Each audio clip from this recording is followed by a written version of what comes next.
And we're back. This has been a very Marvel-intensive series of segments, which just goes to show, again, Marvel's doing some good stuff, and DC seems to be having some issues.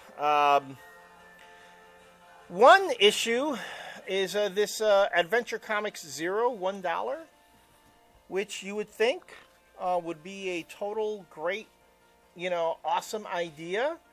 But man, the first error they make, in my eyes, is they take the original Legion reprint and they put it in the front. They put it as the lead. Yep, I totally agree. Which is like, you really shouldn't, for today's audience, you got to put that in the back. Unless they wanted to be like, we're not going to put this in the back and fool you into thinking it's all new stuff like Marvel does. So they're going to hit you up front like, hey, you know what, fuckers? There's a reprint in here.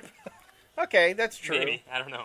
But, but here it does say a classic tale of the Legion, right, plus an Origins and Omens. So you're actually reading the covers to know what you're buying. It tells you right there. Yeah, which is good.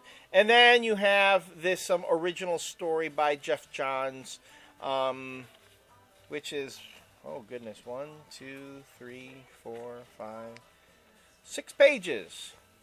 Yeah, and Francis Manapul really fucking phoned that it in. Fucker Yeah. in. Jesus, he looked like he did that like in an afternoon. Yeah. This is like when they did that backup story for the Spider-Man, with the Barack Obama thing. Mm-hmm. I mean, that's really but this is like a even rush worse. Job. Yeah. Lot of talking heads, very little backgrounds. Colored pencils and everything. So anyway, but it's $1, and, if you were really into the Superboy and the Legion of Superheroes, this might be a great jumping on spot for you, but I wasn't real impressed by it. I wasn't either. I didn't even buy it. And it deals with stuff that was happening in Action Comics, and it has to deal with stuff that's been going on in Green Lantern. I read both of those books, and I still didn't want to buy this thing, because it was nothing. Yeah. And it was $1 too. And it was that's the whole. Yeah, that's what I'm saying. I mean, the 2 books that this story references, I buy both of them. And this thing was $1, and I still didn't want to buy it because it was so terrible. Yeah.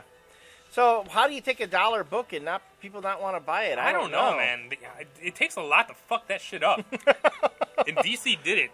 Yeah. I mean, mind you, this reprint actually looks really nice. The coloring job on this is great. Although, to me, I am a little annoyed. I wish they would take that classic stuff and recolor it like you would color it today. Mm-hmm. Because these sticking with the basic primary colors, But that's what gives them the charm. And charm? I don't know. And you could have done this like a painted Alex Ross style. That would have looked really cool. Get one of those kids that are aping Alex Ross all the time to do the coloring.